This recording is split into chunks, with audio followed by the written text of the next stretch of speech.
मुख्यमंत्री डॉक्टर मोहन यादव और भाजपा के प्रदेश अध्यक्ष विष्णुदत्त शर्मा ने भाजपा के मीडिया सेंटर में संयुक्त प्रेस वार्ता को संबोधित किया। इस दौरान मुख्यमंत्री मोहन यादव ने कहा, इस बार का लोकसभा चुनाव बड़ा ही रोचक रहा। पूरे लोकसभा चुनाव का विश्लेषण करें तो काफी अच्छा रहा।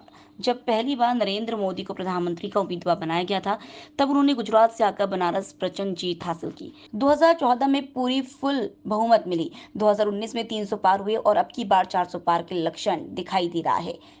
वहीं कांग्रेस का मनोबल कितना गिरा हुआ है। सोनिया गांधी की सीट से जीत रही थी, उन्होंने वह सीट छोड़ दी। कांग्रेस ने बराबरी की सीटों पर भी चुनाव नहीं लड़ा। हमारी टीम तीसरी पीढ़ी पर आ गई। कांग्रेस ने पहली पीढ़ी को नहीं छोड़ा। हमने 48 डिग्री के टेम्परेचर पर भी जनसभाएं की और उस दौरान भी भाजपा के कार्यकर्ता अपने कामों में लगे रहे। मैं सबका आभार मानता हूं। प्रेस वार्ता के दौरान मुख्यमंत्री मोहन यादव ने कांग्रेस और राहुल गांधी पर जमकर निशाना साधा। सीएम ने कहा, आप कांग्रेस ईवीएम मशीनों का आरोप लगाएंगे।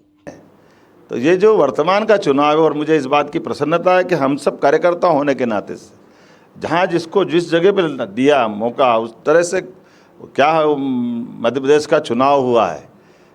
1, 2, 3, 4 चारों चरण के चुनाव में एक के बाद एक के बाद हमारी अपनी ये भाजपा है। और ये भाजपा बाकी लोगों के लिए ये प्रमाण है कि जो हमने नेतृत्व में पीढ़ी परिवर्तन का जो समय भाजपा चुनती है और पीढ़ी परिवर्तन को जो स्थापित करती है, ये नए खून को, युवाओं पे भरोसा को और बदलते दौर में लोकतंत्र को गौरवान्वित करने का मौका भी रहता है कि एक तरह से हमारी टीम तो ये तुलनात्मक रूप से तीसरी पीढ़ी की आ गई, लेकिन कांग्रेस पहली पीढ़ी को नहीं छोड़ रही है।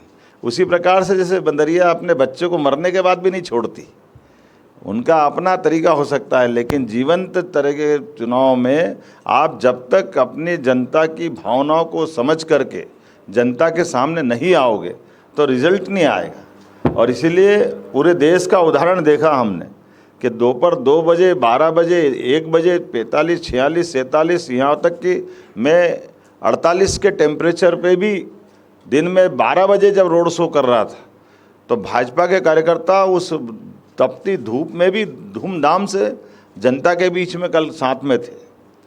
अमृतसर में भी 47-48 का टेम्परेचर हुआ है, लेकिन यहाँ से पूर्व से लेकर पश्चिम, उत्तर से लेकर दक्षिण तक हर जगह जिस प्रकार का माहौल दिखा है, मैं मान के चलता हूँ कि मोदी जी की सुनामी चल रही है।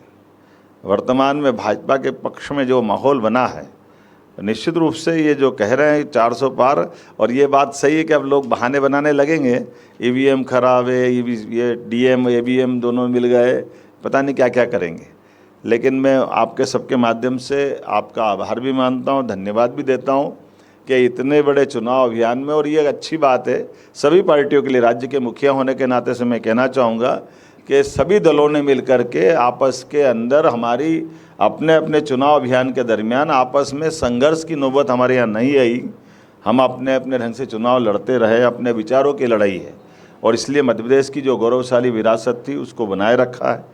एक दूसरे के लिए चुनाव में बोलना अलग बात है, लेकिन व्यक्तिगत कटुता वाली कोई घटनाक्रम को सभी कार्यकर्ताओं ने टाला और बहुत स्वस्थ वातावरण में अपनी अपनी बात रख कर के कहने का मौका दिया।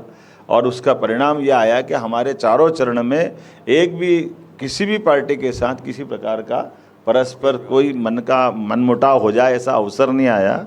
मैं धन्यवाद देना चाहूँगा पूरे प्रदेश की जनता को, विपक्ष वालों को भी इस नाते से धन्यवाद दूंगा कि हमारी जवाबदारी पक्ष की होती है तो विपक्ष की भी जवाबदारी, जिनने दोनों तरह से इसको निभाया है।